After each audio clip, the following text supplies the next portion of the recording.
Good afternoon, everyone. It's my pleasure to introduce to you Markus Heide, our guest today. Markus Heide is a professor of American Literary and Cultural Studies at the University of Hildesheim. And he is also an associate member of our Glofi Center. Before coming to Hildesheim, he taught at Uppsala University, Humboldt University of Berlin, and LMU Munich. And he was a visiting researcher at various universities in North America.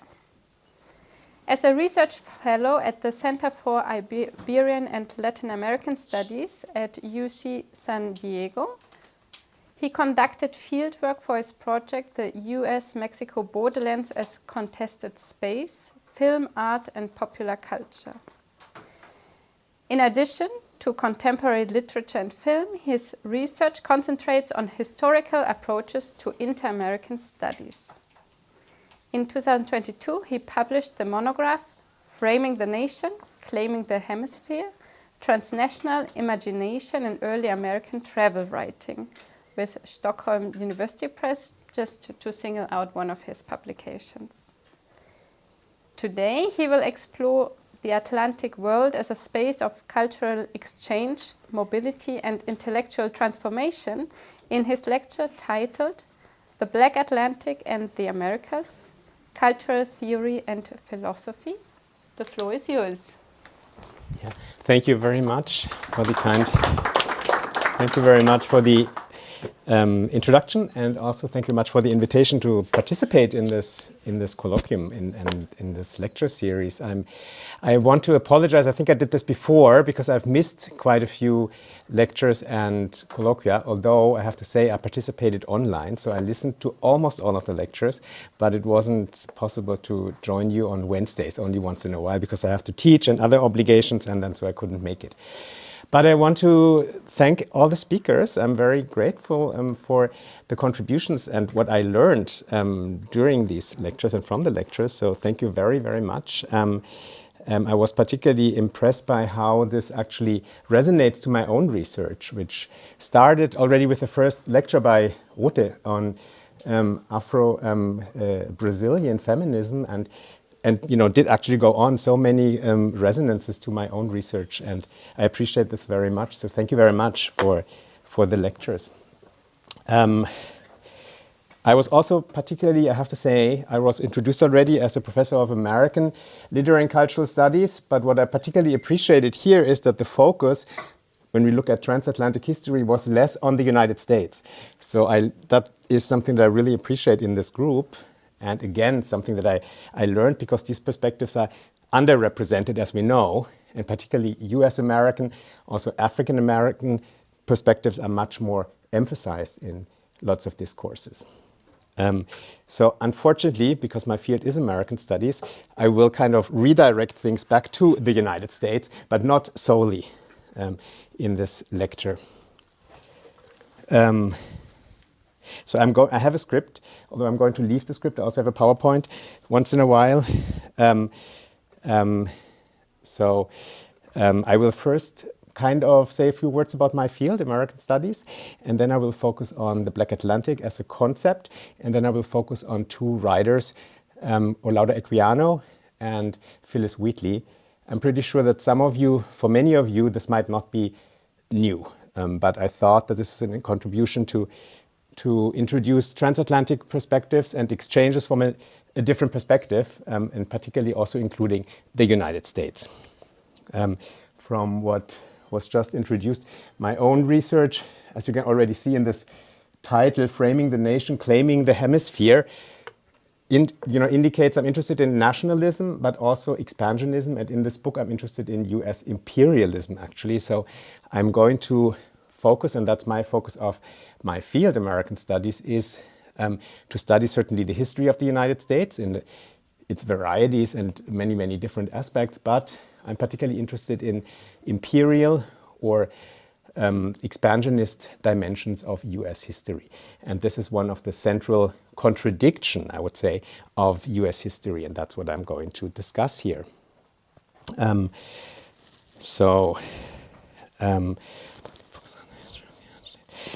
I'm not a philosopher by training. My field is American Literary and Cultural Studies, as I just said, and my research focuses on the cultural history of North America. One of my principal research interests is inter-American studies or hemispheric American studies. And when we say hemispheric American studies, it refers to the Western Hemisphere. Some of you use the term New World, for example, you know, that the Spanish actually introduced at the beginning, and this is today a field that kind of goes beyond focusing only on national or regional histories, specificities in the American continent, but looking at the entire continent as a hemisphere, the Western Hemisphere.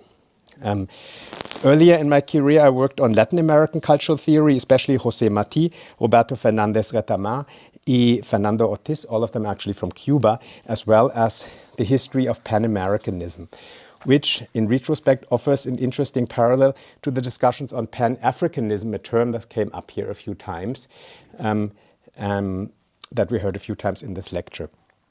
The United States and the contradictions of modernity. This is what I'm going to discuss now. Okay, yeah, maybe I just go on. The United States, the country at the center of my own discipline of American Literary and Cultural Studies, occupies a particularly complex position within these debates of modernity, postcoloniality, and so on. On the one hand, it has often been discussed as the first post-colonial nation, a society that emerged from a successful struggle against European colonial rule. In The Empire Writes Back, one of the foundational works of post-colonial literary studies, as you can see here, the cover of this book from 1989, the United States is characterized as, quote, the first post-colonial society to develop a national literature. And a national literature is important here. I mean, most of you are philosophers, but literature also means, in a way, philosophy, because at the beginning, something that is national, that is non-British, and this is distinct from colonial domination, that was an interest at the beginning of US history. And in that sense, in this book, the writers claim that the United States was the first post-colonial nation. The authors even suggest that the American experience became a model for later post-colonial literatures. Yet this interpretation tells only part of the story. As Peter Hume famously argued, the United States was, quote, post-colonial. Do I have it here? No, I'm sorry. Okay, so maybe in between. This is just to explain. I use this PowerPoint for my lecture, so that's, I'm sorry, with students. So this is an explanation where the title comes from, The Empire Writes Back. The Empire Writes Back with a Vengeance by Salman Rushdie, but there's certainly also a reference to Star Wars. And this is what Salman Rushdie argued here, just as an information about this one book that is so important for post-colonial studies. As Peter Hume famously argued, the United States was, quote, post-colonial and colonizing at the same time, as you find it down here. I can't really use this. Okay, the quote down here. Post-colonial and colonizing at the same time. While freeing itself from British rule, so this is one aspect that makes it post-colonial, it simultaneously expanded as a settler colonial society through territorial conquest, indigenous dispossession, and slavery. From its very beginnings, the United States embodied a profound contradiction. It presented itself as a republic founded on liberty, while simultaneously developing institutions of racial domination and colonial expansion. These contradictions also shaped American intellectual history. American writers and philosophers sought to emancipate themselves from European intellectual authority and to formulate distinctively American forms of thinking, forms of thought. We see this in transcendentalism, for example, and pragmatism as beginnings of American philosophy. With such writers as Ralph Waldo Emerson, Henry David Thoreau, Margaret Fuller, and fiction writers Herman Melville, Nathaniel Hawthorne, and Louisa May Alcott, for example. Yet the same historical moment that produced these kind of post-colonial voices also produced politicians and intellectuals, I have to say, like Thomas Jefferson, a revolutionary advocate of liberty who at the same time remained to be a slaveholder. He had he owned slaves, as we all know, and he also articulated explicitly racist views in Notes on the State of Virginia. So this is the parallel, and this is the contradiction that we do find in US history from the beginning, this post-colonial aspect, but at the same time exactly the opposite, or a colonizing aspect of racism, of exclusion, of exploitation. The history of American thought is therefore inseparable from the tensions between emancipation and oppression, universal ideals and racial exclusion, freedom and slavery. It is precisely these contradictions that lead us to the Black Atlantic. And here I have just some more information. That's what I use in the lecture with the students. Post-colonial studies, you know, the relationship between the United States. I mean, it's obvious, I guess, to everybody, but to Latin America has something imperialist, certainly. There's the Monroe Doctrine. There are other claims that the United States has always had. The Caribbean, certainly, to Canada. And there is something that is referred to as internal colonialism against minorities, ethnic minorities and other groups in the territory of the United States itself. And certainly the history of slavery, of segregation that did go on until 1968, 64 actually, 64. And that is where it is very difficult to say that the United States is a post-colonial nation, because it also has these elements of as part of its history. So Paul Gilroy, the author of this publication, very influential publication from the 1990s. Paul Gilroy's concept of the Black Atlantic developed in the Black Atlantic modernity and double consciousness, challenges nation-centered understandings of culture, identity, and modernity by emphasizing the transnational networks created through the Atlantic slave trade and the African diaspora.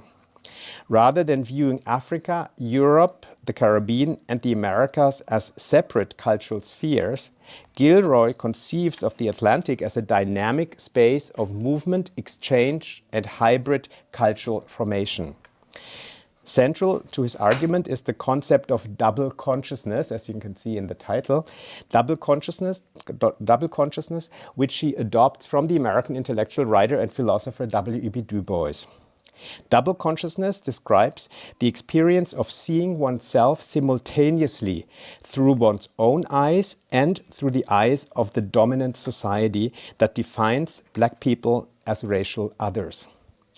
Du Bois argued that African Americans are compelled to see the world from two perspectives at once, as Americans and as African Americans.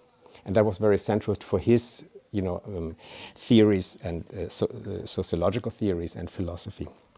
For Gilroy, however, this condition is not merely a form of alienation. It also provides a privileged critical perspective from which the assumptions of nation, race, and European modernity can be questioned. The intellectuals, writers, and political activists of the Black Atlantic demonstrate that modernity itself cannot be understood apart from slavery, colonialism, and transatlantic mobility. The history of the Black Atlantic is therefore not peripheral to modernity, it is constitutive of modernity. That's the argument, more or less, of this book. This perspective emphasizes the African diaspora in the Americas. Another aspect, the transnational circulation of people, ideas, and cultural practices. The third aspect, the violent history of the Atlantic slave trade. And the fourth aspect, the emergence of diasporic identities characterized by mobility, hybridity, and cultural exchange. Or maybe I leave it already, you can start reading this. This paper argues that the concept of the Black Atlantic provides an essential framework for understanding modernity, identity, and resistance in the circumatlantic world, connecting Africa, Europe, and the Americas. The Atlantic Ocean functioned not only as a site of displacement, but also as a space of cultural exchange. Ships, ports, and coastal cities became places where religions, languages, musical traditions, and political ideas interacted and were transformed. The Atlantic was therefore simultaneously a space of violence and a space of intellectual and cultural creativity. Traditional accounts often portray modernity as a European achievement defined by scientific progress, political revolution, and philosophical reason. So as a European achievement, a Eurocentric achievement. The history of the Atlantic world tells a different story. European industrialization depended heavily upon the wealth generated by plantation slavery and the Atlantic slave trade, as we certainly know today. At the same time, enslaved and formerly enslaved people fundamentally shaped debates about freedom, equality, religion, citizenship, and human rights. And that's what I want to illustrate with the two case studies today. Black Atlantic thought, therefore, reveals one of the central paradoxes of modernity. The ideals of liberty and equality developed alongside systems of racial domination and exploitation. The Black Atlantic thus reframes modernity as a global process produced through multiple actors and multiple histories. Actually, I gave you this quote too early, I noticed, but it's going to come up soon. I would like to introduce two authors, because first I want to now say something about the authors that I'm going to look at. I would like to introduce two authors or two case studies. Two figures illustrate what I just outlined especially well: Olaudah Equiano and Phyllis Wheatley.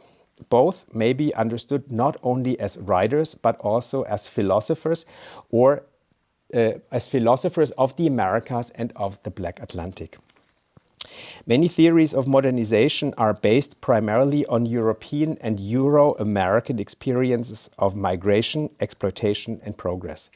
Modernity itself appears as the history of European expansion and as the emergence of liberal institutions. Yet such narratives overlook another history that was equally constitutive of the modern Atlantic world. The cultural theorist Ian Chambers, and this is now the quote, reminds us that, quote, "the birth of modernity does not lie unilaterally in the history of European expansion, but it equally lies in the savage repression of ethnic, religious, and cultural alterity. In the brutality of the Black African diaspora, the Atlantic racist slave system that made the history of modernity and progress possible." So certainly the last part is very important here, that made modernity and progress possible. And this is certainly a shift in seeing the development of modernity, of the Enlightenment and other intellectual aspects. Paul Gilroy's Black Atlantic suggests that Atlantic history would not primarily be understood as the history of Europe and North America, but equally as the history of Africa and of the African diaspora. The transatlantic slave trade, he argues, not only helped finance European industrialization, it also created a transnational Black intellectual and cultural sphere. A similar argument has been made by the historian Jürgen Osterhammel. He emphasizes that until the middle of the 19th century, the Atlantic world was fundamentally held together by slavery.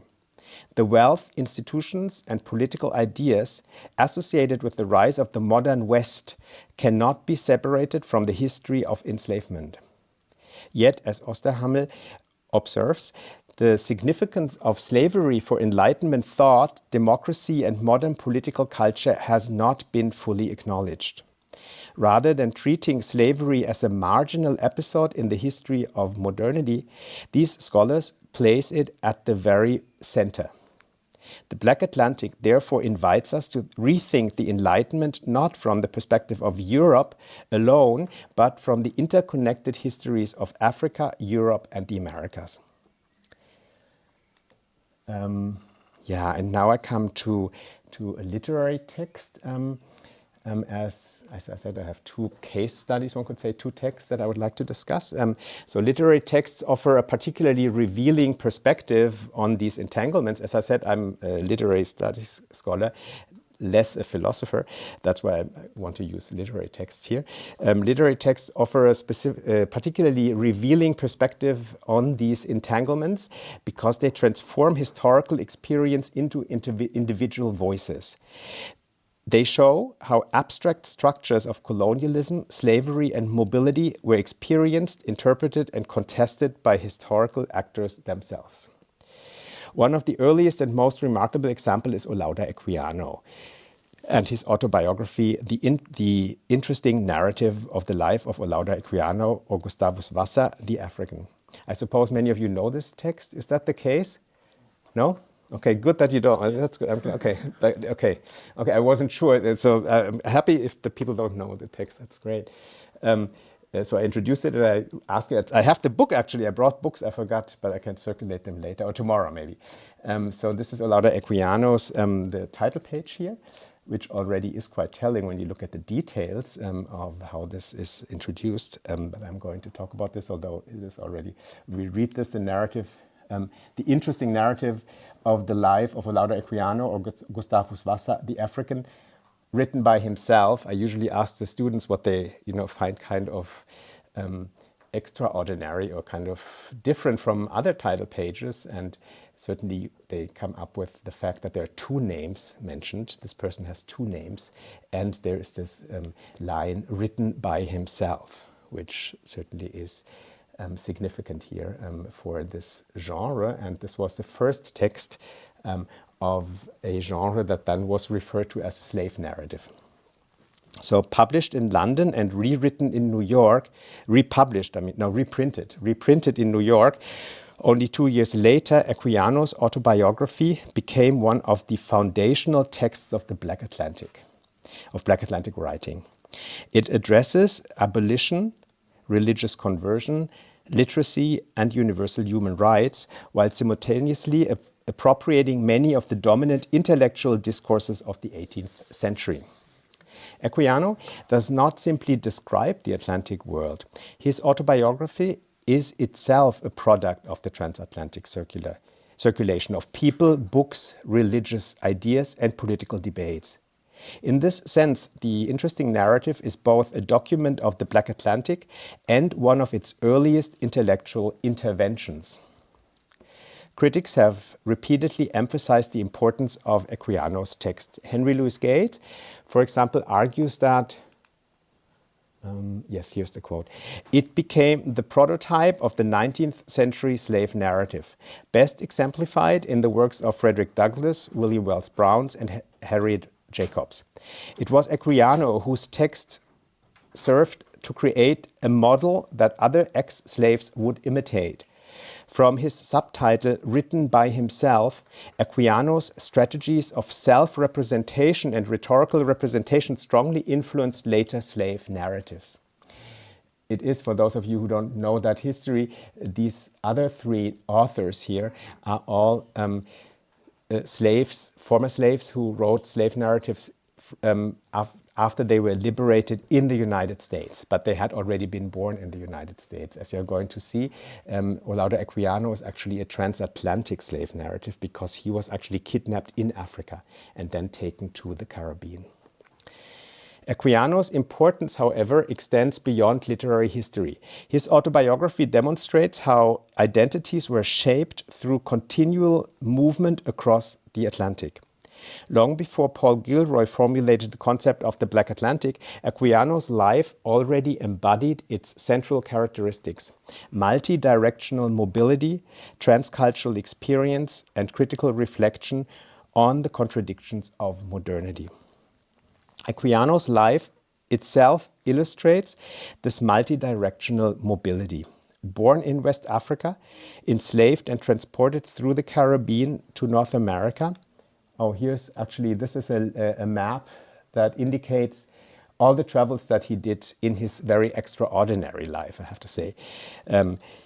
born in West Africa, enslaved and transported through the Caribbean to North America, later living in Britain and traveling through the Atlantic world as a free sailor. His biography embodies the circulation of people, ideas, and identities that Gilroy later identified as constitutive of Black Atlantic modernity. So what is particularly extraordinary, he did later in his life he took part in an expedition to Spitzbergen, so to the north of Norway, and to Turkey and other places. He did not make it back to Africa, although he was later in his life very active in abolitionism and also in leading Africans back to Sierra Leone. But he himself did not come back to Africa. Yet Gilroy, where was I later? Yes, yet Equiano was far more than a traveler and autobiographer.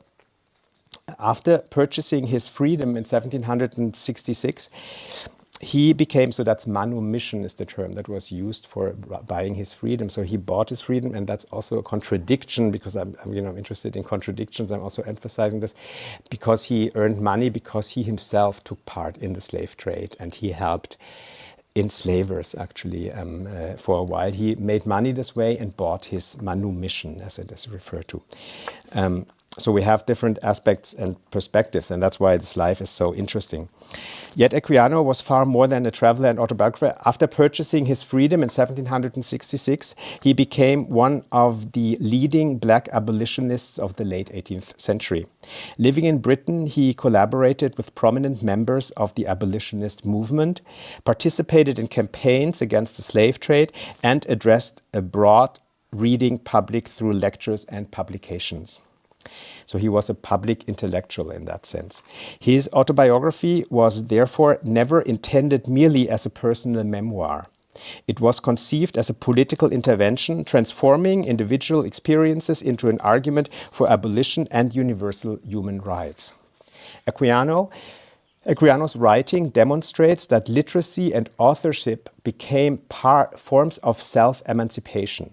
So as in the talk that we had on negritude, what she said about the revolution in Haiti, how important writing and intellectual, having a voice, articulating a voice is, and that's a similar move that we can see here with Olaudah Equiano. Throughout the narrative, reading and writing are closely connected to freedom.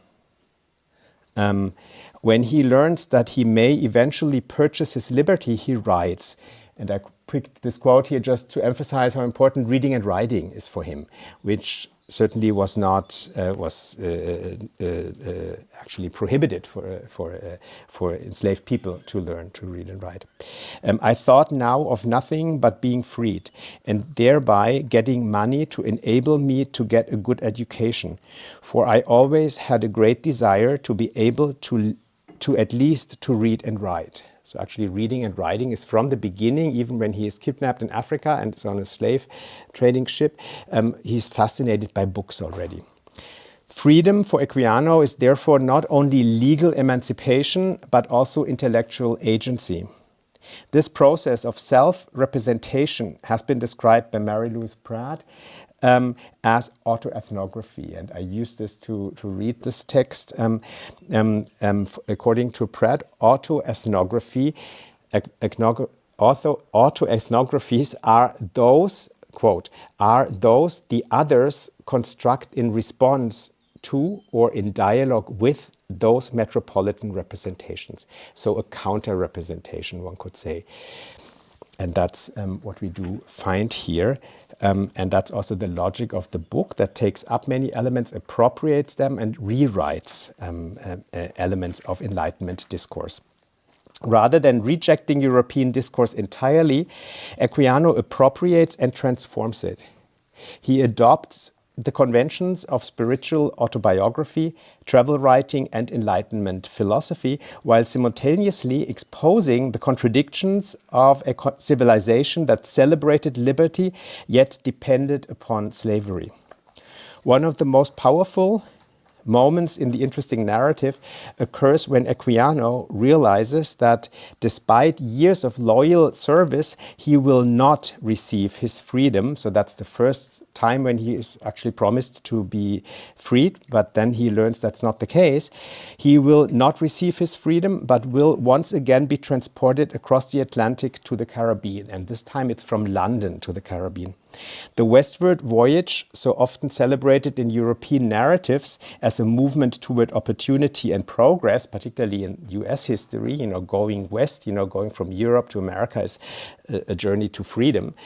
But for him, certainly it's a very different perspective. The westward voyage, so often celebrated in European narratives as a movement towards opportunity and progress, becomes for Equiano a journey into renewed captivity.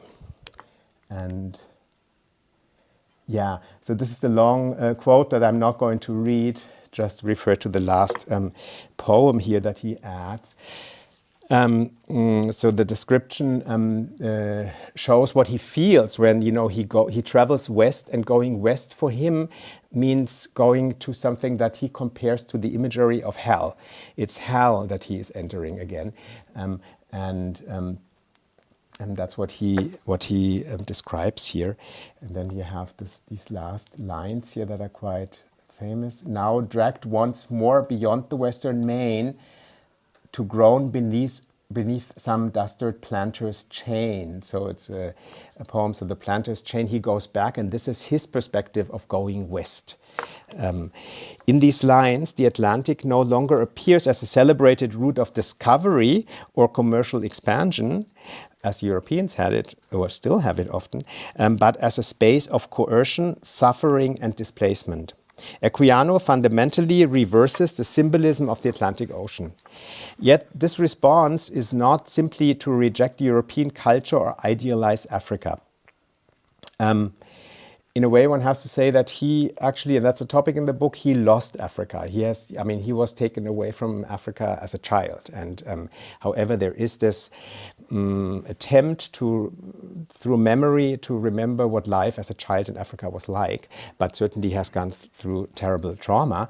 So there is this attempt to think about Africa, but actually that's less a topic in the book.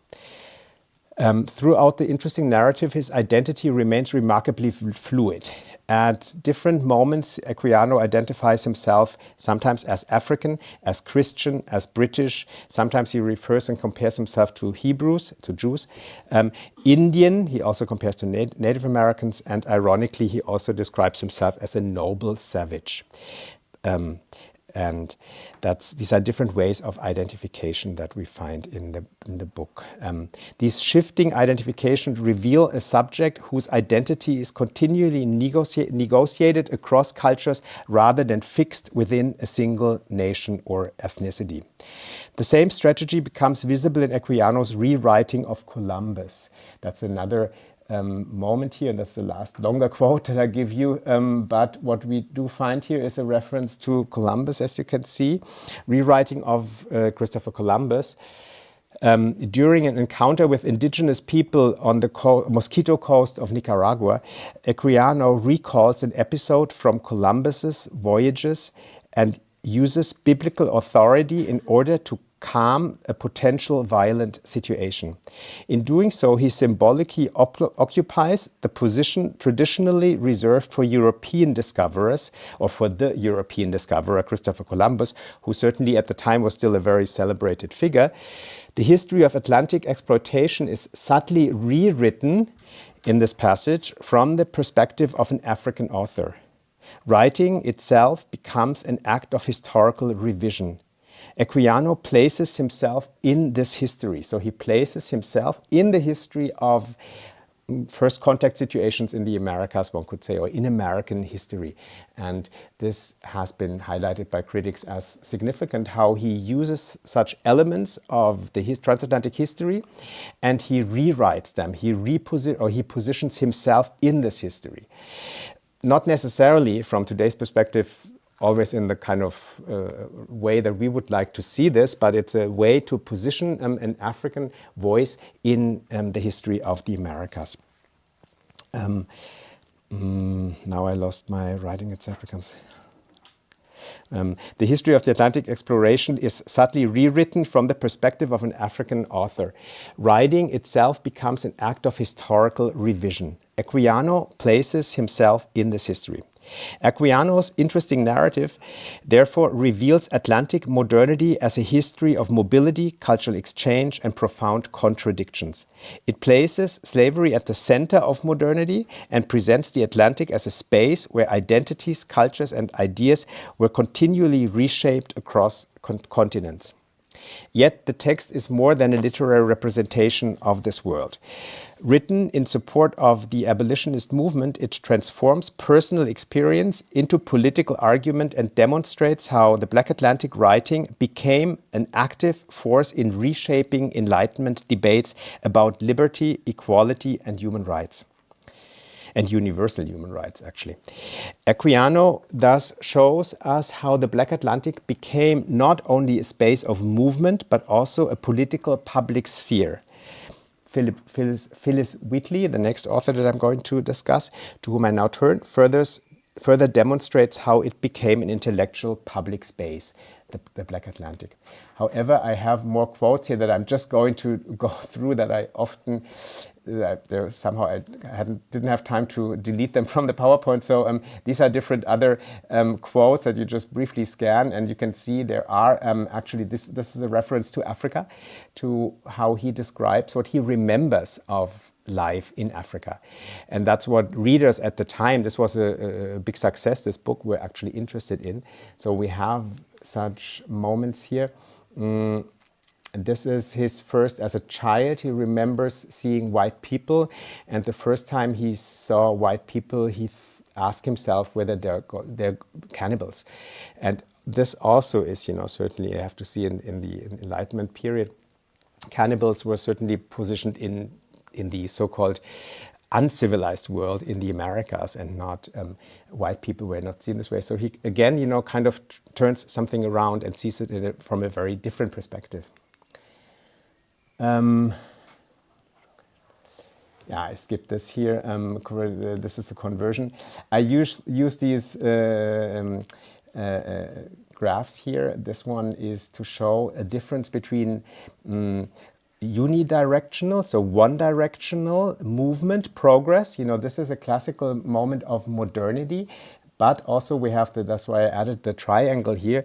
It's the slave trade, slave trade triangle, but also the movement of modernity from east to west, from Europe, from Dark Ages restrictions and so on to modernity. This is how often this is being seen.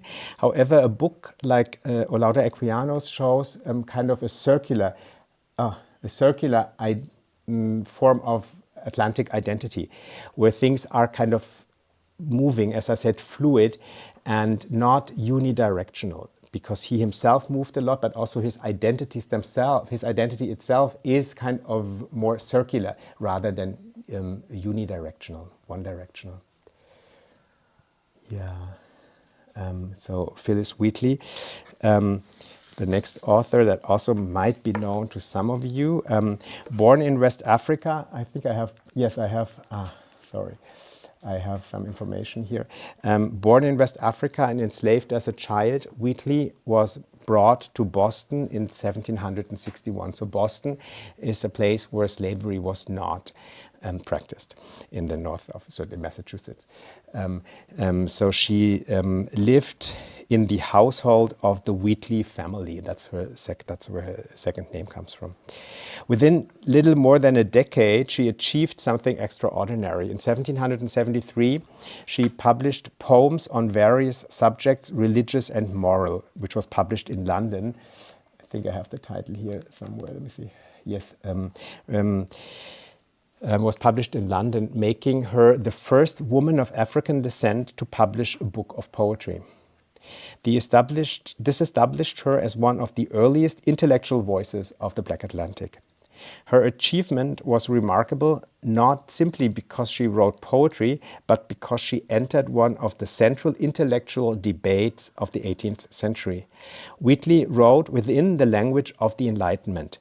She wrote about Christianity, natural rights, classical learning and moral philosophy. She was very much trained in these fields, while simultaneously exposing the profound contradictions upon which that intellectual world rested. So the contradictions is something that we can see in her writing. One of her best-known poems begins with the often quoted lines. She did then go to Britain, I can say. That's a bit more of biographical information here.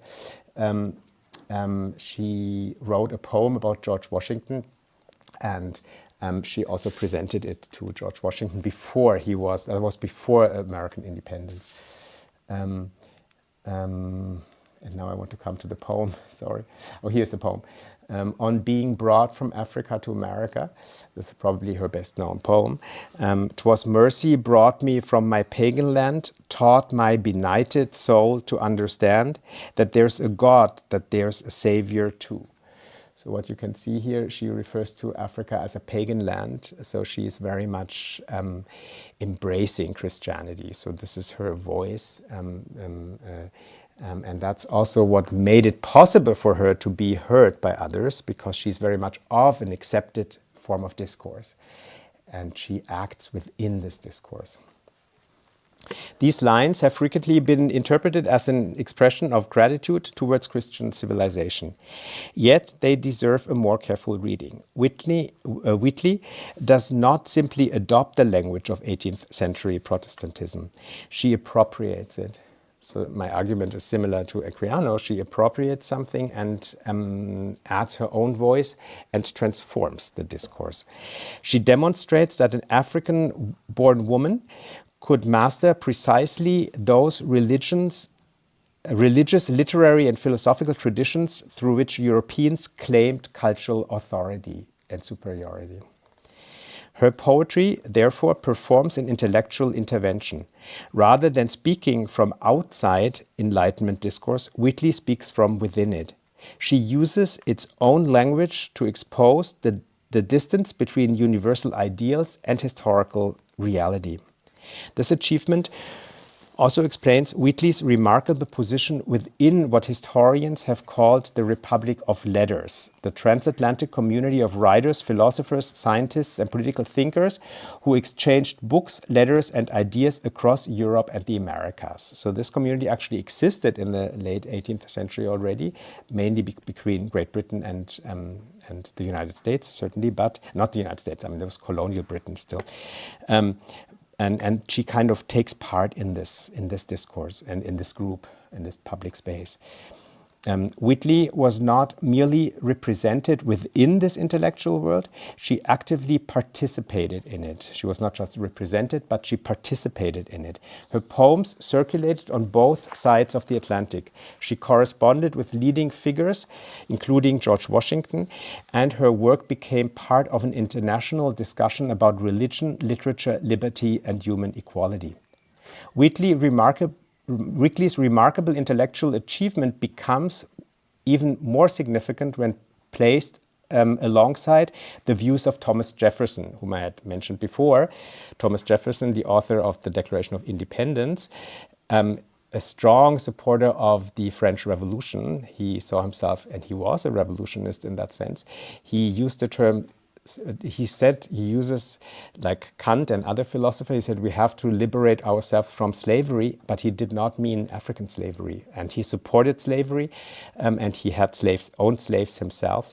And today we know that he actually had children with one of his slaves. So, and he also published extremely racist remarks. One, I mean, where this becomes obvious is his remarks on Phyllis Wheatley. Thomas Jefferson, in Notes of the State of Virginia, this is this controversial book that he published on his home state, Virginia. Jefferson famously dismissed her poetry, arguing that, I think I have the quote here. This is still, before I give you the quote, our iambic that's what I use for the students. So this is written in iambic pentameter, but not so important for us now here. But this is another poem. And here is what Thomas Jefferson had to say. He was a very intellectual and very educated person, but he dismissed this entirely, and he could not, today we see it this way, accept that a woman of color published poetry and was celebrated in Britain and in parts of the United States. So he said religion indeed has produced a Phyllis Wheatley. He even misspelled her name, but it could not produce a poet. So he claims that this is no poetry, what she produced. Elsewhere in the same discussion, he implies that African Americans lacked the imaginative capacities required for genuine literary achievement.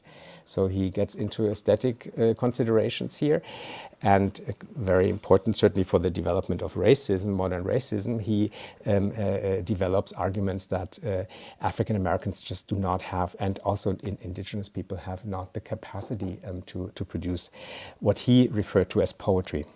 Jefferson's judgment reveals one of the central contradictions of Enlightenment thought.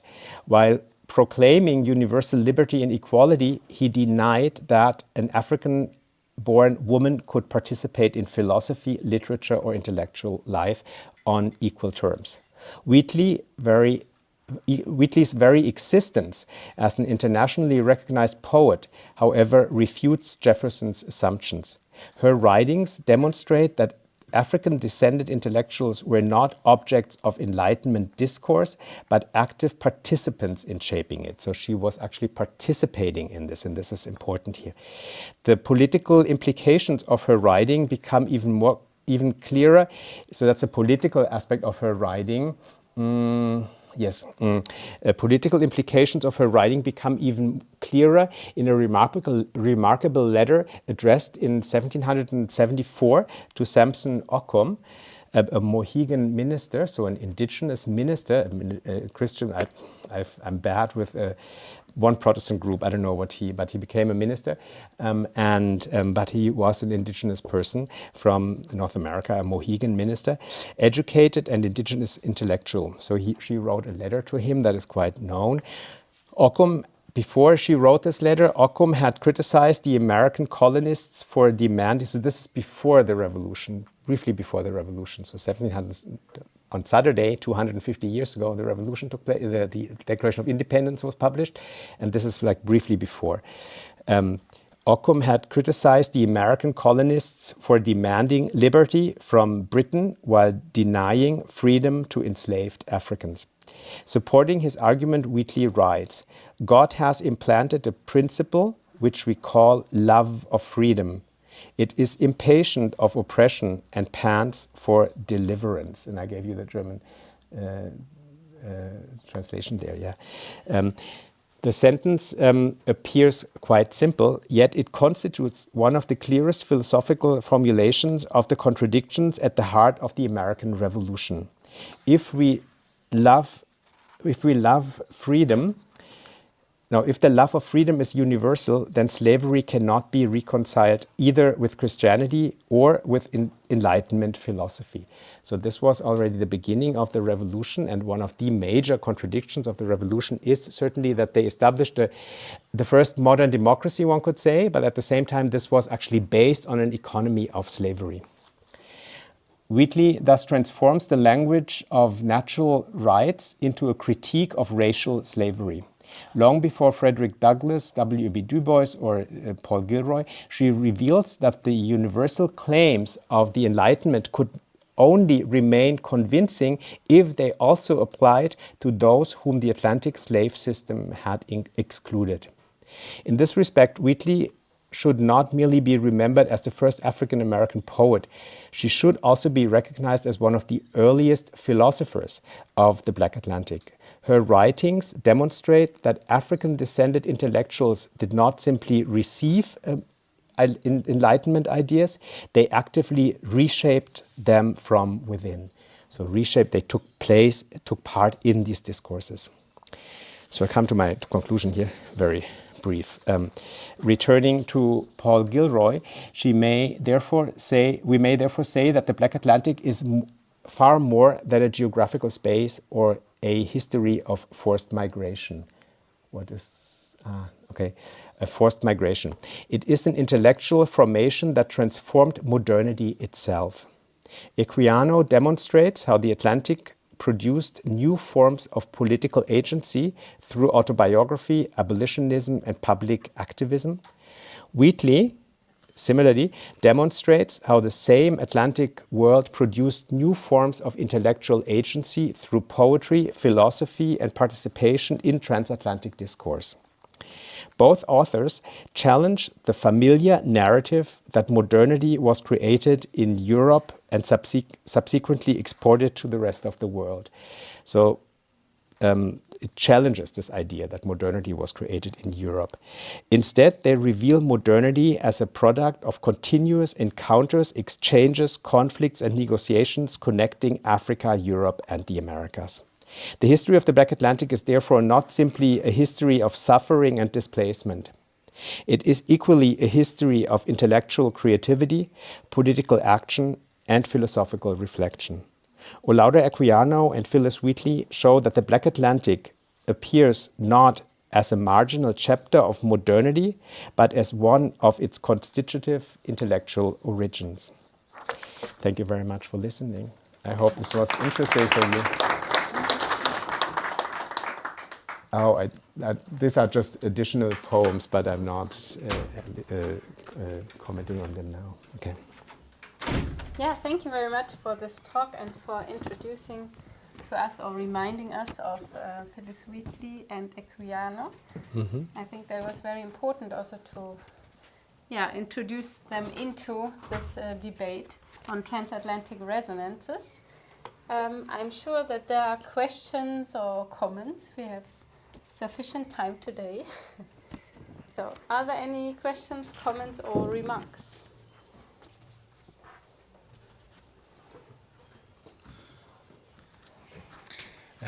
Thank you very much, Markus. Very interesting. I have two questions. First one is about your approach to the terminus Black Atlantic. What is Black Atlantic? Is it discourse for you? Is a genre of, let's say, reflections, literary genre, or is... I'm very interested to know how do you approach this... I don't know if I can call it concept, but so Black Atlantic, so I'm very interested. And the second question I have is, goes back to this book of the Black Atlantic Double Consciousness, the book, and also the literature that you introduced at the beginning. I would like to know how this... this work and another work that you mentioned relates to the Enlightenment. I mean, is it about, because it is interesting that this work shows us the the darker side of the Enlightenment. Modernity is not only Enlightenment in the, for example, Kantian sense and so on, but it has another side that we ignore. But do they explicitly get involved with the, let's say, slogans, or let's say the philosophical dimensions of Enlightenment, and criticize also because in the Enlightenment, what happens also by Kant, for example, you mentioned, is also philosophizing about the slavery. Actually, Kant is the first philosopher who actually, in a way, can I say, establishes a form of discrimination on a philosophical level, and his philosophical anthropology. And what he does is more problematic that we say that it's just some racist expressions and so on. He's a philosophical foundation on racism. And so I would like to know if they get involved also into the discussion with the Enlightenment itself as a... So maybe, thank you very much for these very important questions. Maybe I start with the last point here. I think, what I want to argue actually is that they do get involved, that they actually participated, but that is something that Europeans just ignored over centuries, and still often do. I mean, still, that's not recognized, that there were voices, even though they might have been minor. Like Phyllis Wheatley certainly was not Kant, Immanuel Kant, but her voice was less.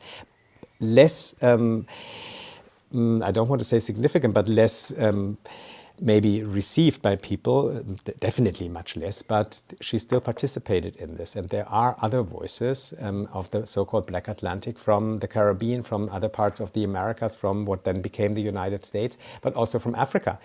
But these voices are just not known. And that's, first of all, so I would argue, and that's, I think, what also the authors that I mentioned here argue, that actually so-called, what they say, these authors refer to as Black Atlantic voices, have to be acknowledged as participating and also shaping Enlightenment discourse and what then became modernity, these ideas of freedom, of democracy, human rights, and so on. And that is actually, I think, at the core here, that what is important. You say Kant deals with slavery. You are the philosopher, you know Kant better than I probably, but Kant did not really refer to the transatlantic slavery. No, He uses slavery as a metaphor. Yeah, not. I don't want to compare Kant to Jefferson, but Jefferson also said, you know, we have to liberate ourselves from the chains of slavery. He meant, however, white people have to get rid of class distinction or whatever, you know, or, you know, other kinds of domination of traditions. That's what he would argue. But he did not think of the transatlantic slavery. He did not even question whether Africans should be in. I mean, he actually, that's also, I'm kind of, should be more precise here. Actually, Jefferson thought about this, and he knew, he actually said that slavery has to be abolished at some point. He just, as many people, the so-called founding fathers of the United States, argued that we cannot abolish it yet, they said. We have to wait a few decades, and then they said a year, 1808, I think, when the transatlantic slave trade should stop, and then later slavery should also be abolished, although that's what they kind of left vague, and it didn't happen. You know, the United States had a war much later even, so it continued for a long time. So slavery was not even on his mind. He also, Jefferson used slavery as a metaphor, but not in that sense. And I think Kant is kind of similar, I suppose. You said the darker side of the Enlightenment. I think there's a book by Walter Mignolo by that title, which is certainly the topic here. And that's also, and now I come to the first part. Your first question is, how do I understand Black Atlantic? I think I understand. What I really appreciated is the talk by, I forgot her name, unfortunately now, on who she talked on Césaire and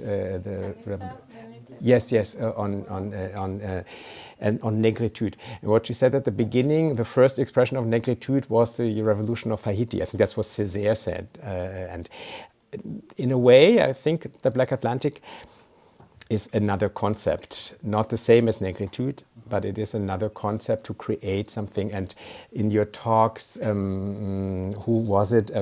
Global Africa was a concept that was also discussed here. And I think and Black Atlantic is, in that sense, I think also a concept that includes different forms. You said, is it philosophy? Is it literature? Is it art, music? It is all of this, I would say. That's what Paul Gilroy says. You know, he's particularly also interested in, for example, musical traditions. You know, how this has changed. But there's also a book in this chapter on W.E.B. Du Bois and double consciousness. He's the author who used the term double consciousness. He lived actually until the 1940s. So he studied in Berlin, and so he was a big fan actually of the Kaiser in Germany. So very interesting. But that's also discussed in the Black Atlantic, for example. So different ways of how things circulate, ideas circulate, people circulate, and I think that's important here. Philosophy, music, literature. Mm-hmm.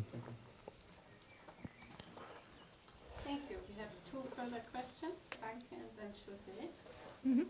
Yeah, thank you so much for your presentation and for talking about Equiano and Phyllis Wheatley, which I think should be part of a history of philosophy, indeed. Since you are an expert, an expert question now to you. The first poem which you showed from Phyllis Wheatley on being brought from Africa to America Henry Louis Gates argues that one can read this poem also as an anagram, what means mixing the letters in a different way, and then it would be an explicit protest against slavery. What do you think about this hypothesis that maybe in these poems different content is hidden, and that Phyllis Wheatley maybe used such techniques because as a slave at this time, she was still a slave when she wrote it, she could not make it expressively, the critique on slavery. First question.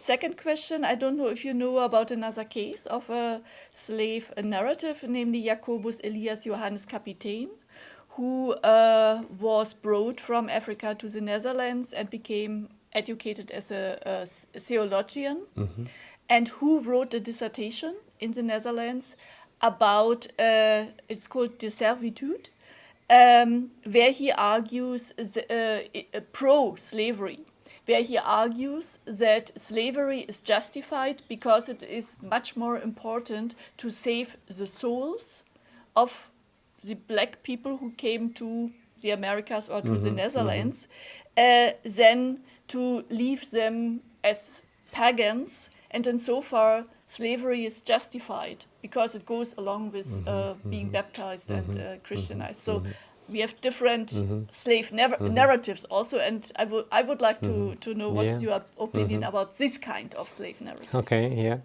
thank you. I mean, Henry Louis Gates, and reading this as an anagram, as you say, unfortunately, I can't say anything intellectual and intelligent about this because I know that he writes about this, but I can't really say in detail. Unfortunately, I apologize. But there might be hidden meanings here. She was a slave, yes, but she lived in Boston, so she was not enslaved in the way as the masses of people in what then became the United States lived in slavery. This was no plantation slavery. She lived in the household of a family in Massachusetts, where also many not many, but free black people lived at the time. So that's a very different experience. And she was given the chance to, I mean, there were death penalty in some of the states after the United States became independent to learn slaves to read and write. That was prohibited, and white people, different religious groups participated in this. But she had the privilege of the family where she lived gave her the chance and supported actually her education. So that's a very different thing. There might still be hidden meanings there, absolutely, because at the time, certainly, certain things were impossible to say. And in a way, she is, from today's perspective, opportunistic. And in a way, she takes part in discourses of, I don't want to say that she's opportunistic, but the discourse, she is part of the Christian discourse, the way how she talks about where she comes from, pagan land and so on. However, not as much as you just, the example that you just said, that this person whom you described, he said that actually, as I understand you, slavery actually freed people from paganism, from the non-Christian world. That's what you said about this, yes. So that's certainly not what she does. No, she's certainly supporting abolitionism as far as you were able to do at the time. But Boston was a center of abolitionism, also very different than other parts of what then became the United States. I do know other voices. There are quite a few. Actually, in my book, unfortunately, I don't have my laptop here, otherwise I would show you. I have a long footnote about there are quite a few poets and writers of authors who came from Africa to the Caribbean or to the United States, and they published mostly literature, I have to say. Less so what the example that you just said, that's a slave narrative, you say? He was a slave and he wrote a dissertation. Yeah. Okay.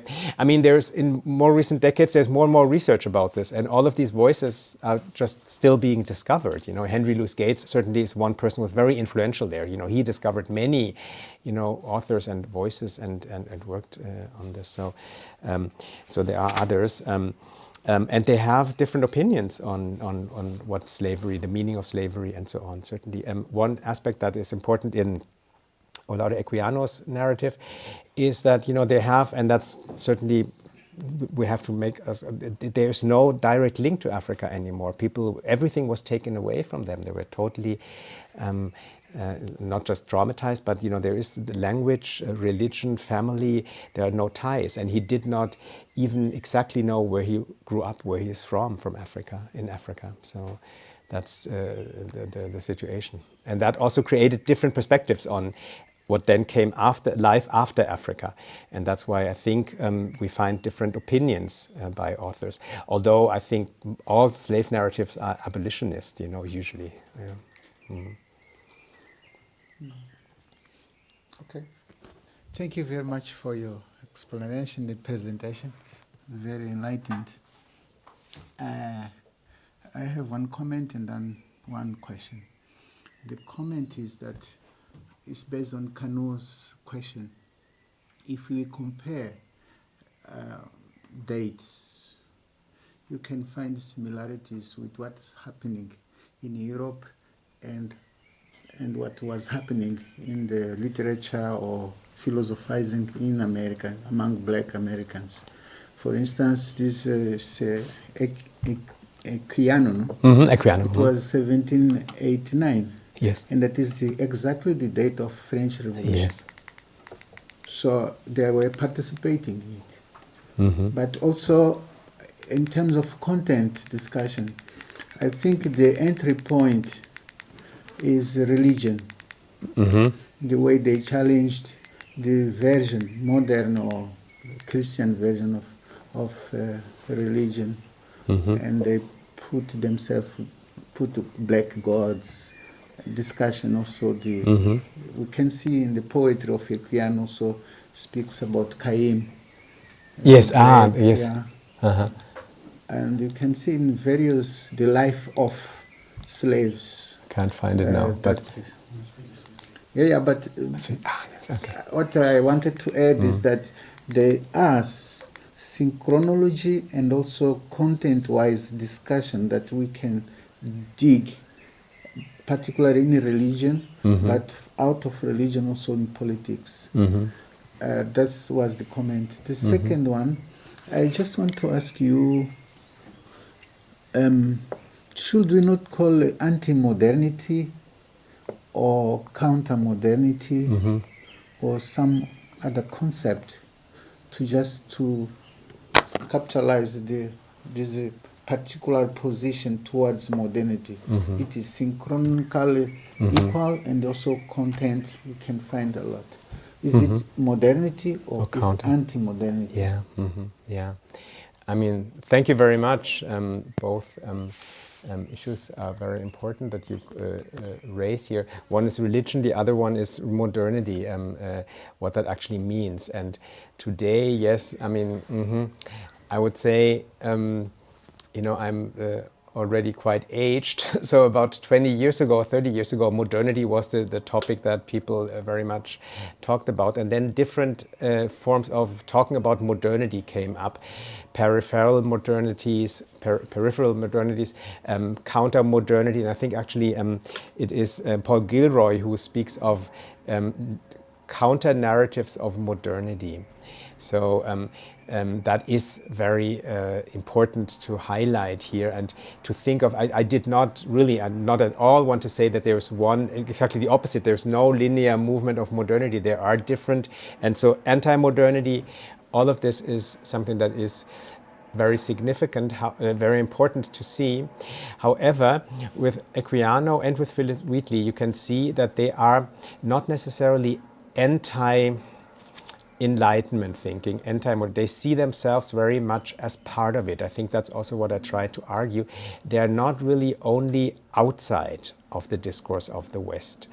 And that is the case, also a topic in postcolonial studies, that, anti-colonialism, yes, was very important, certainly as a political struggle, but actually the intellectual and artistic or literary positioning of postcolonial subject does not mean that the postcolonial subject is entirely outside of modernity or something, or even colonialism, because we somehow are all shaped by this in a way.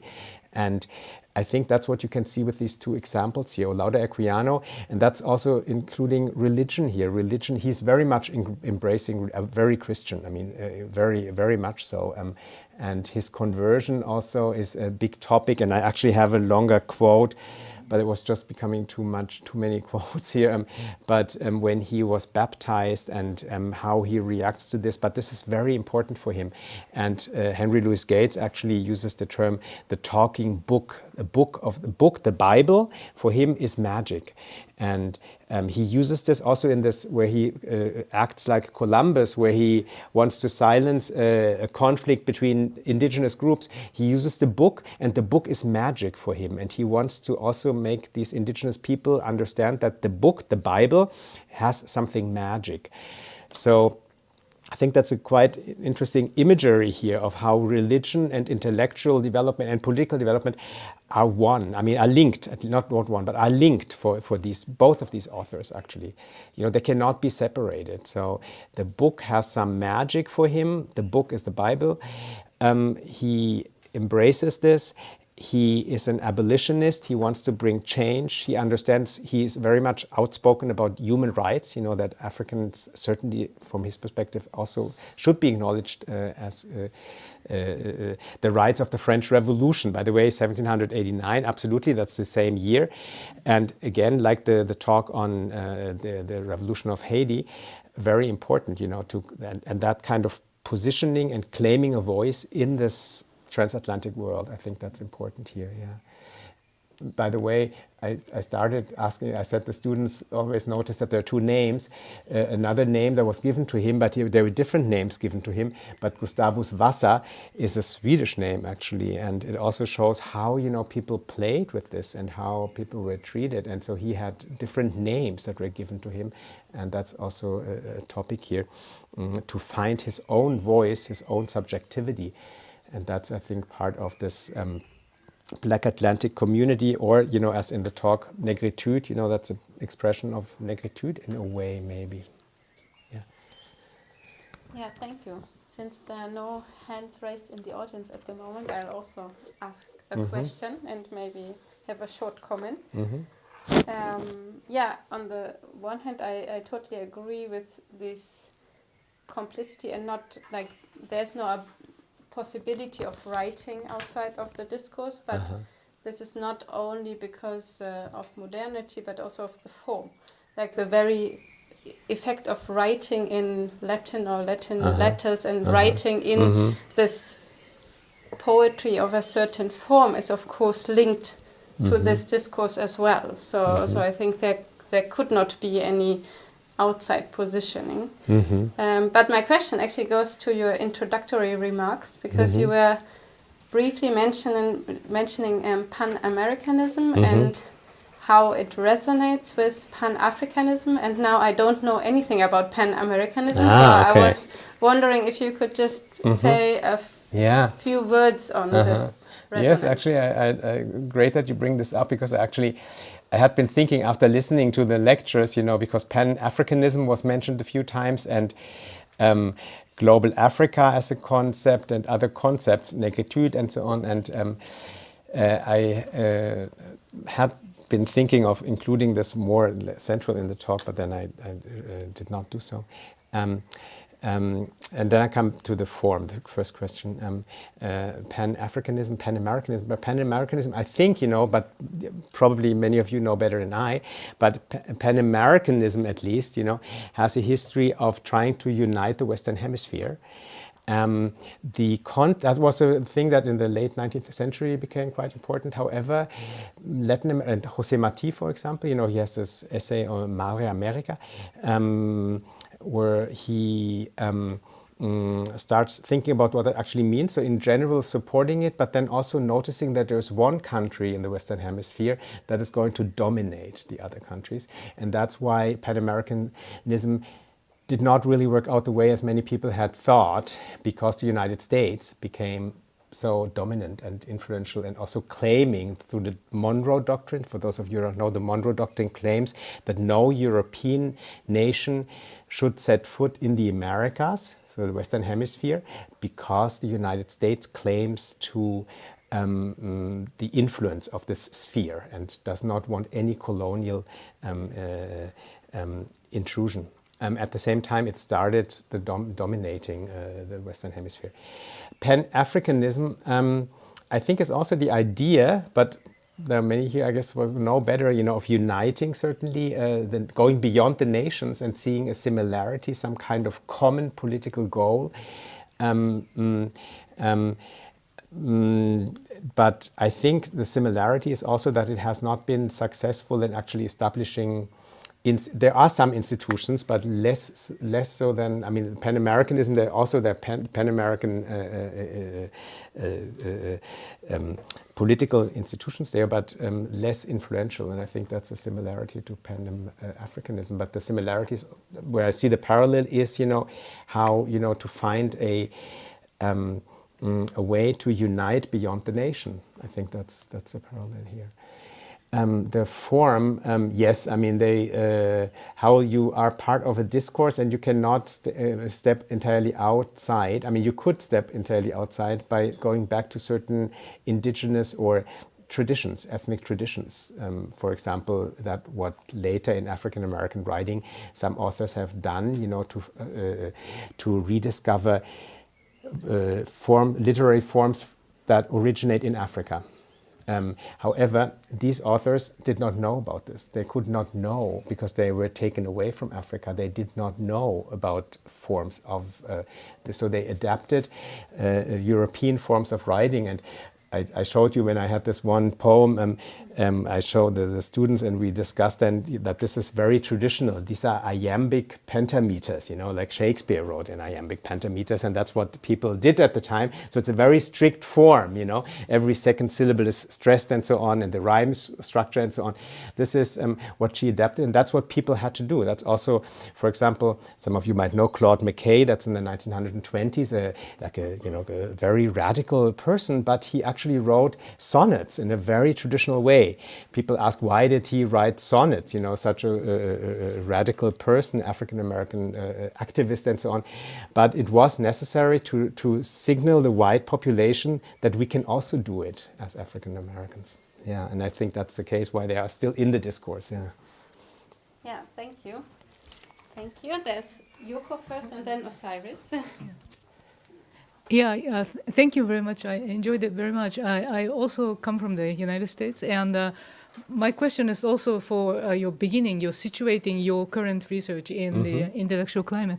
I did the philosophy of race in the United States, so I was used to this alternative discourse within philosophy, and it's no longer so completely radicalized now. But coming to Germany, that was a completely different story. Like I land in the center of Eurocentrism here. So then I thought, oh wow, yeah. And this group is okay. But I have no in philosophy in Europe. I have nowhere else to go. Yeah. And I was wondering, how is that in American studies in Europe? Is your position very radical, or is that done in Europe at all, or are your colleagues mostly American? Yes, okay, that's a very interesting. That's good because I think that's what I like. I'm also very impressed by the internationality or whatever of this group, and that's really amazing, and it is exceptional. Absolutely, I think that this is very exceptional as a space. You ask about American studies, and American studies certainly is a very different field. And my position, in general, I would say American studies in Europe is rather politically very anti-imperialist, post-colonial. That kind of positioning is very common in my field. However, there are certainly also people who have other positions, but in general, yes, absolutely. And that's also why with the current administration, that is a bit of a problem, because American studies is also at some universities supported through American funding. And I shouldn't say this publicly, I guess, but that is a problem because there are, the embassy and they have to follow certain rules, and that's a bit of a problem. And but in general, my position here and also studying U.S. imperialism. That's what I'm interested in, and U.S.-Mexico relations particularly, is not so exceptional. No, I mean my particular perspective on Mexico and Latin America. This is less common, but that's what because I studied Latin American studies. Yeah, you say that coming here it's Eurocentric much more. The philosophy, you say. In some deep sense, yeah, felt sense. I mean, Yeah. critique of Eurocentrism is Yes. very Yes. not common. Yeah, I mean, I studied in Frankfurt, and the Frankfurt School and Marxism is something how I was raised and educated. And I have to say that in Frankfurt, at least, philosophy was, even in the 90s, or when I started studying the late 80s, actually, quite international. But that might have been exceptional because Frankfurt attracted people from all over the world who wanted to study the Frankfurt School, in general. But I think that's why we have this group, right, and this research project in philosophy is very, but I think not only in Europe, even in the United States, is very Eurocentric. And in the United States, you certainly have what I said, transcendentalism, pragmatism, certain American schools of philosophy that are also taught. But many of the aspects that I mentioned here, even I think that this group also questions what is philosophy, what is philosophy? I mean, that is less common in the discipline. I think we have to make a distinction between philosophy as philosophizing. I think that's why you use this term philosophizing, and philosophy as a discipline. I think even in Latin America, I would say philosophy is quite Eurocentric often. By the way, in late 1940s, there was Pan-Asianism. Oh, really? Against the West. Yeah. Ah, okay. Interesting. But I don't know, would be interesting to look at what happens to these kind of attempts of uniting. Often it's very controversial, yeah. Now there are new research areas in African context. We call that the birth of Pan-Africanism is multipolar. It's not only Dubois and then Nkrumah, but also in other areas like southern of Africa. Just already in the 19th century, kind of Pan-Africanistic ideas. If you like to, you're very welcome to add a comment, but Okay. I would like to give you the mic because if not, the online audience The cannot online hear. is not, you So can hear maybe it. Osiris will ask his question. If you like, you're very welcome. Thank you very much for your presentation. I have one question and a couple of comments. The first question is if you would to talk a little bit more about this paradox of freedom regarding, for example, the US, this ideology of freedom, for example, freedom understanding as a tool for enslavement. For example, all these foundational fathers that argue that it was necessary to get freedom from the UK king, but then justify the slavery Yes. of Afro-American, but also indigenous peoples. And also highlight that this enslavement of Afro-American people took place within indigenous territory. It was not in the air, right? And it was grounded in disposition, colonialism, and so on. So I like to call the contradictions of freedom or the paradox of freedom regarding the United States. So the question is if you would like to explain a little bit more about this paradox. The second comment is related with the contradictions of modernity. And for example, from an iconoclastic point of view, as a philosopher, for example, we tend to assume that concepts as modernity and West are useful. And I am, for example, I want to highlight the hypothesis of Bruno Latour, especially regarding Latin America or the so-called Latin America. And Bruno Latour argues that we have never been modern, right? And this is a claim, for example, very controversial in Latin America, because especially from indigenous perspective, indigenous philosophers argue we have never been modern. All these ideas of enlightenment, liberty, equity, fraternity, justice, there are only ideas and never been there, right? And in the real world, for example, we never experience this enlightenment or this modernity. So, and for example, we as a philosophers tend to assume concepts as modernity, postmodernity, transmodernity, right? Or concept as the West. Okay, if we are the West, where is the center? Right? And finally, one comment regarding the war for souls.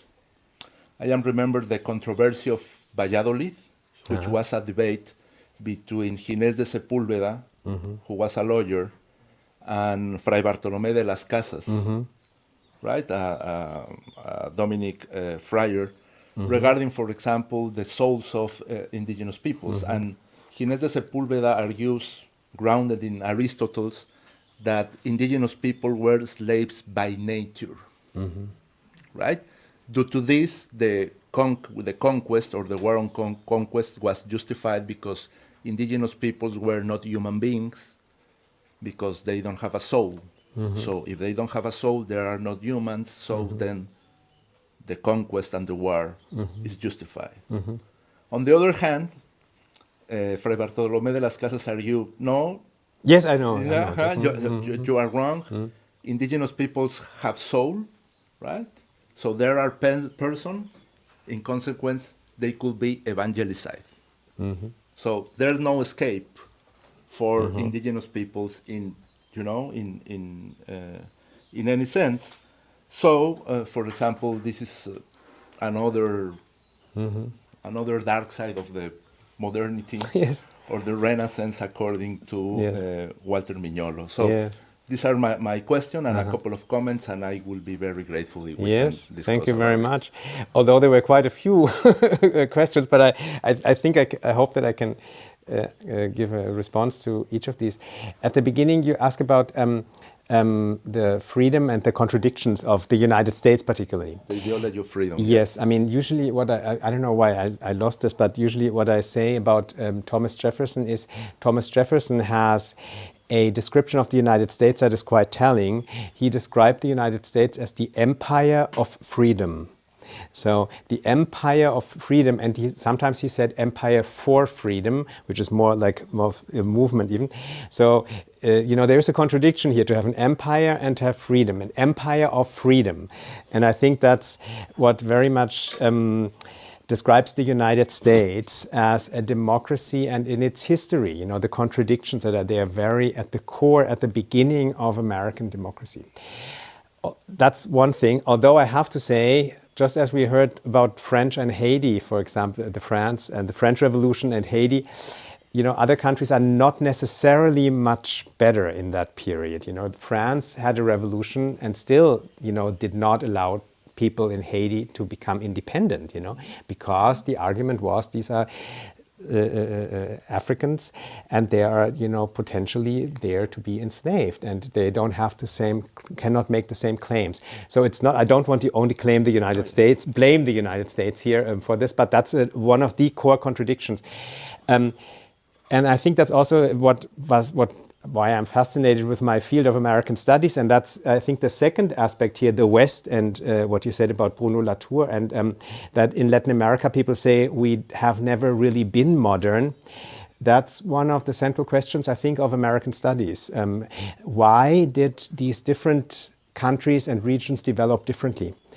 One, like a voice from, again, being not trying to be Eurocentric, but still Max Weber, a German sociologist and philosopher. He has the Protestant, he argued that, in the United States, the Protestant ethics actually formed, and that is the reason why the United States developed differently from, I'm really kind of simplifying here, but from other parts of the Americas.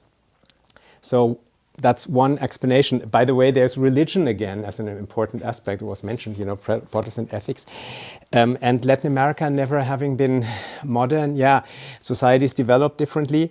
We do have a kind of, still in most societies, I would say, kind of a quasi-aristocratic social structure. You know, we have an upper class that there's wealth, and then there's lots of as we all know, lots of poverty, certainly, and that's, I think, what is part of this.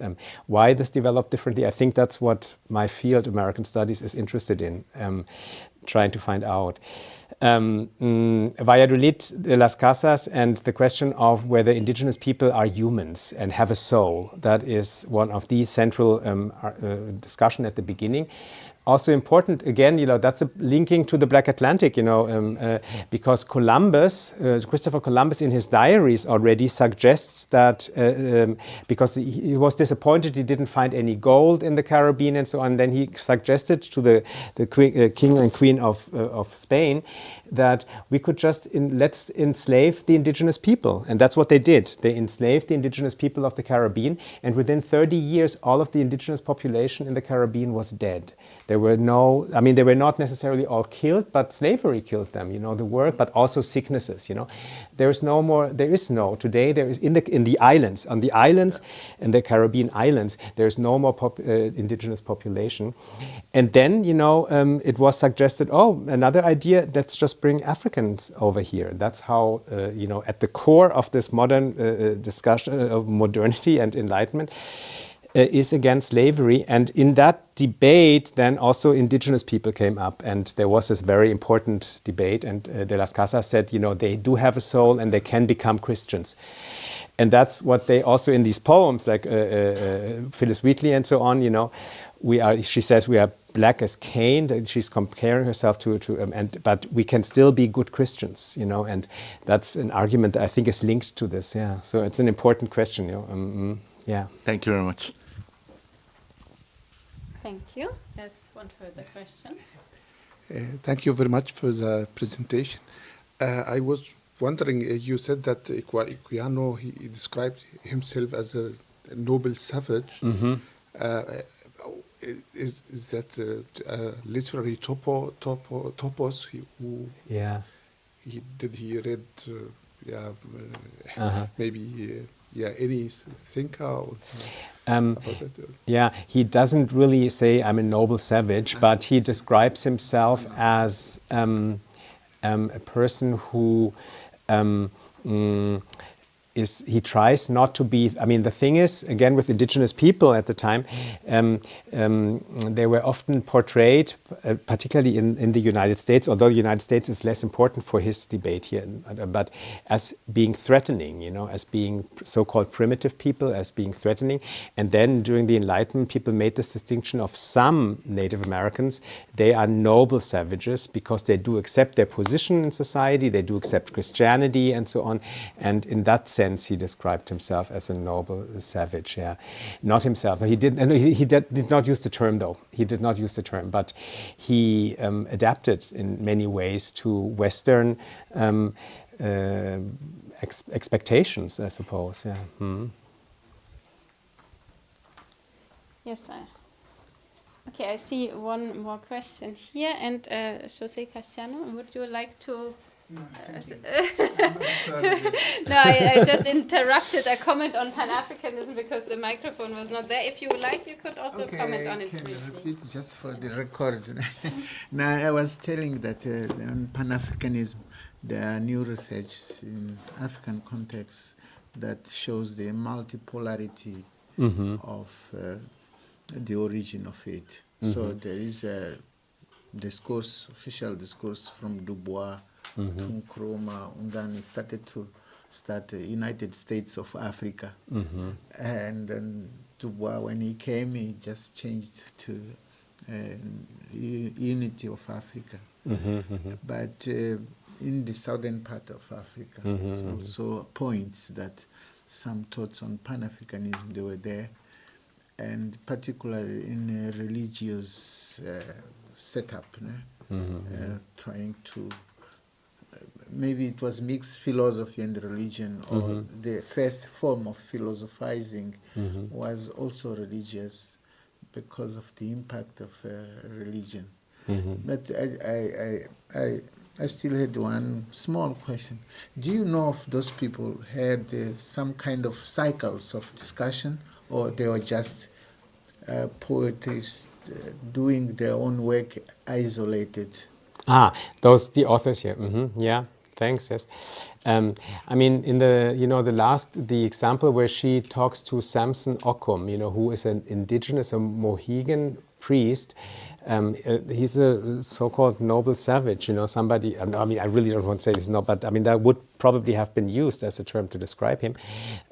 He converted to Christianity, very devoted, and she has an exchange with him, and about oppression, about how is it possible that these people in North America want to liberate themselves from colonial rule, but at the same time do maintain slavery, and that's what he complained about, and she also complained about.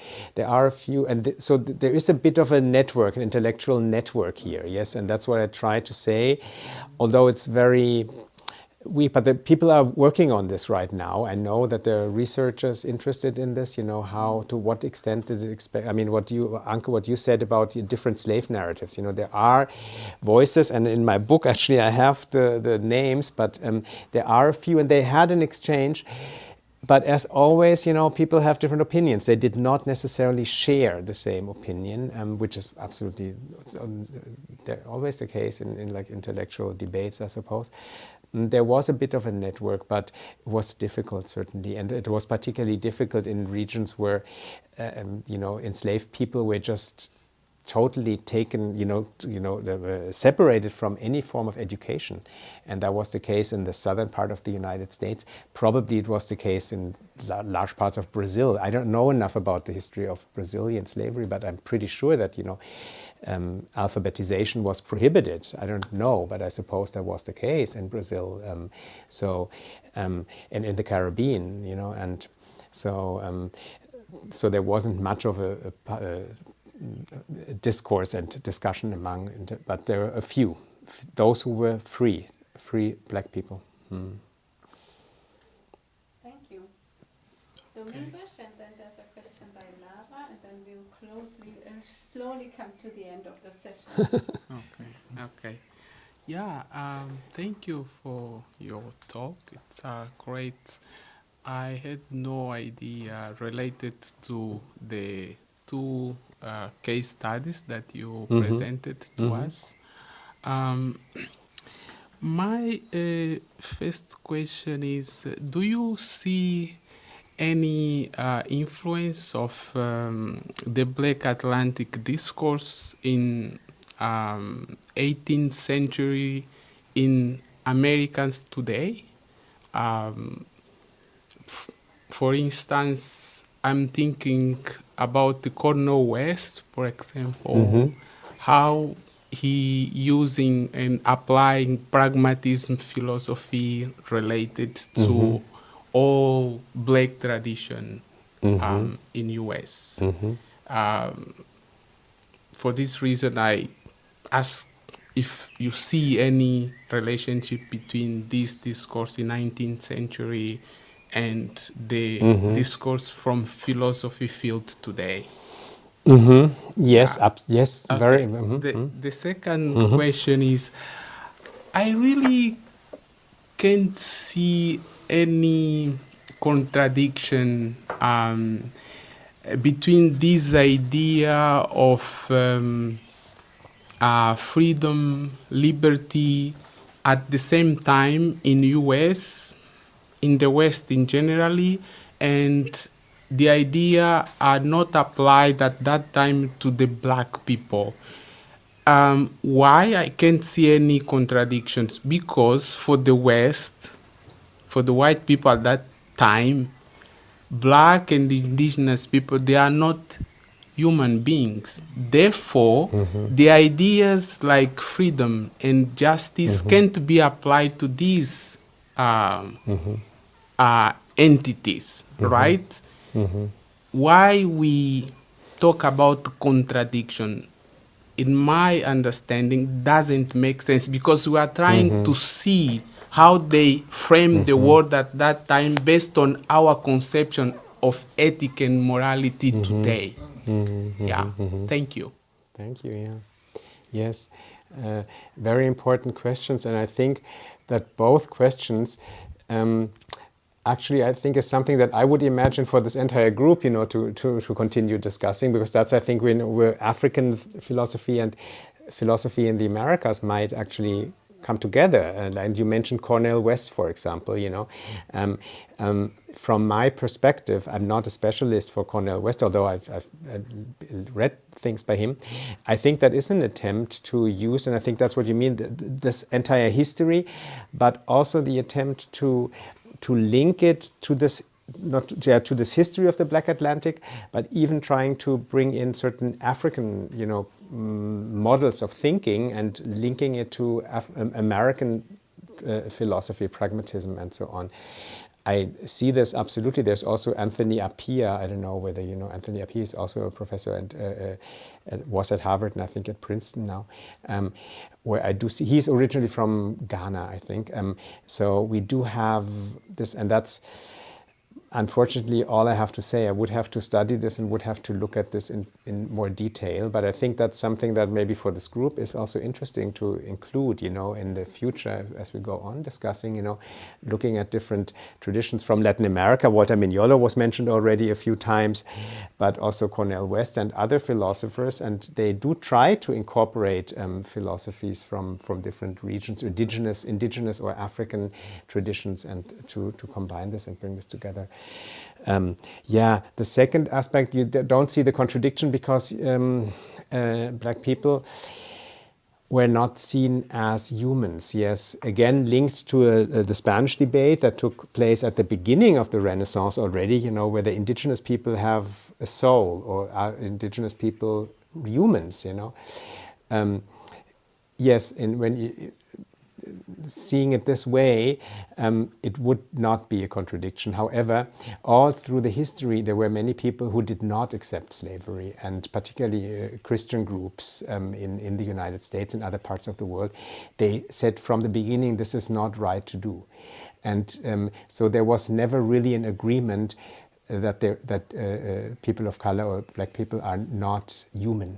There were just some people who emphasized this, and certainly slaveholders. It was a big economy. It was an economical question. I think that's what, I mentioned this guy, Osterhammel, who is a historian of slavery.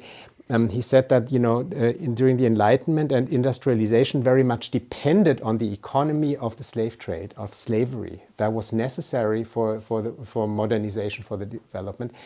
And people who were so engaged, who had invested their money and so on, they claimed, that, and they maintained this idea that African people are not to be considered as humans, but there was never really an agreement from my perspective of history. And that's why, from the beginning, it was challenged. Even Jefferson, Jefferson did not say that there are no humans, although he accepted that he owns slaves as objects. But philosophically, I think he would not say that there were not human at all. Mm-hmm. Thank you, Lara. Thank you so much for talking about the Black Atlantic, the concept, and whatever it may be. Mm-hmm. I want to ask you a question and also have two comments. But the question first, so because you also compared Negritude and Black Atlantic now several times. Mm-hmm. And so I want to ask you, what do you think is the language of the Black Atlantic? Because in the framing of Gilroy, I sometimes think it might be even music. But I think with Negritude, it might be clearer.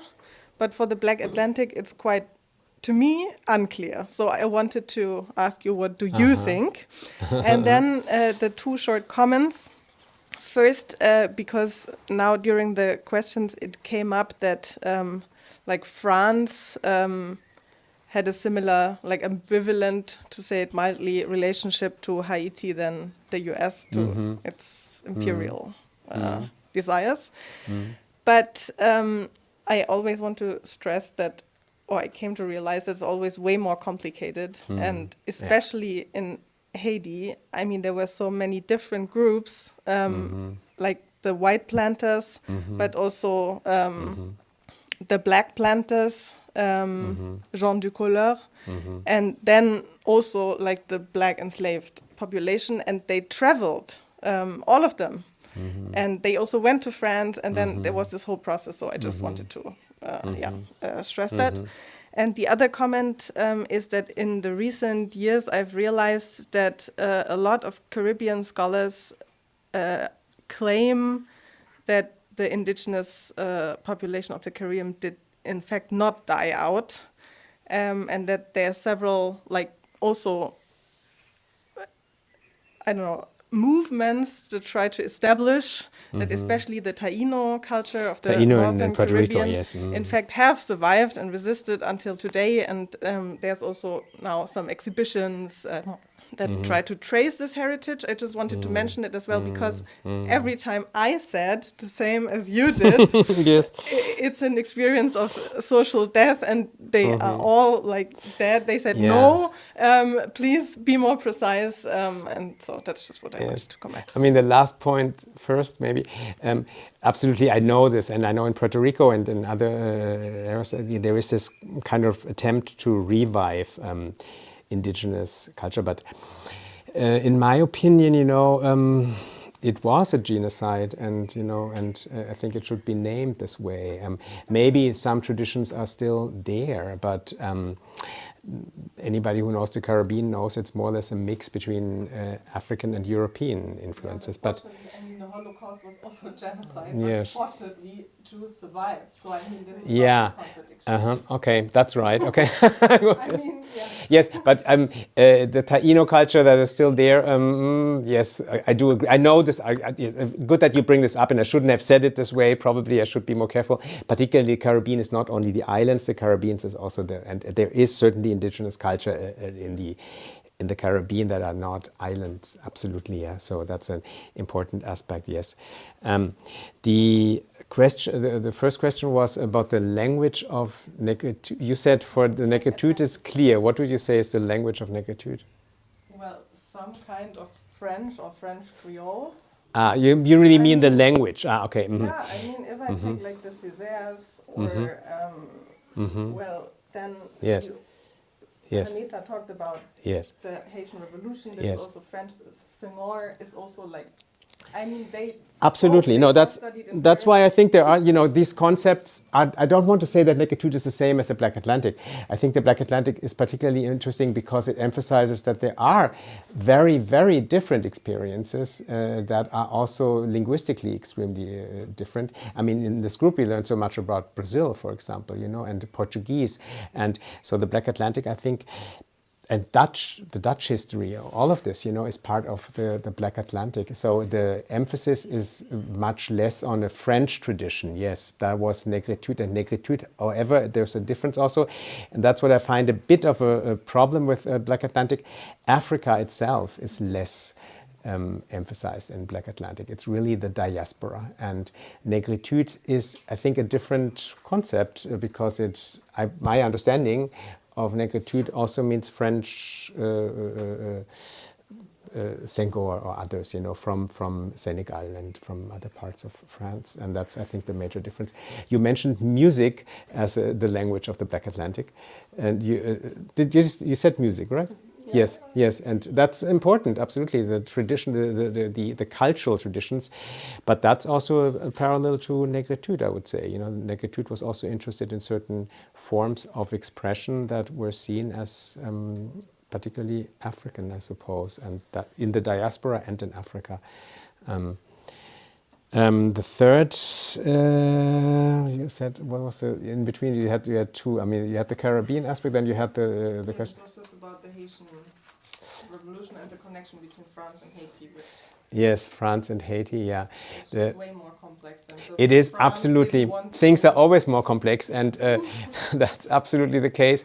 And Haiti is a kind of a slave revolt from an American perspective. Americans in the United States, after the revolution, Jefferson and other politicians, they had constantly been afraid of slave revolts. And when we talked about Brazil, I mean, you brought up the Quilombo, for example. And that's the white people in the south of the United States were constantly afraid of this, and that's why the Haitian Revolution became such a point of anxiety, actually, for white Americans.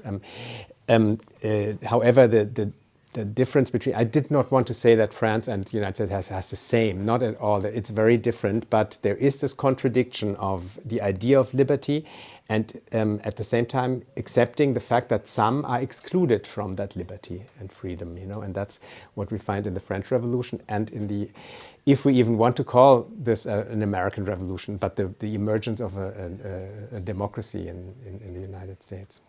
Mm-hmm. Thank you very much, Markus, for your lecture and for Thanks. patiently answering to all our questions. Maybe I should have talked longer. I thought, I don't know, maybe. But it was nice. I liked the discussion. Thank you very much. But we will go on tomorrow again. Yes. You will still have the chance to discuss with us tomorrow at 11. Yes. I actually have all the books because I brought them to my office, so I'll bring them again tomorrow. So those of you who don't know might maybe look at this, because particularly, although the Equiano is really, I do recommend this very much and to read. It's a very interesting book. Yes, and otherwise, I invite you to our next session. Next Tuesday, we'll have a double lecture on Fanon by Justin Daniel and Abed Kanour. So see you next week. Thank you. Thank you very much.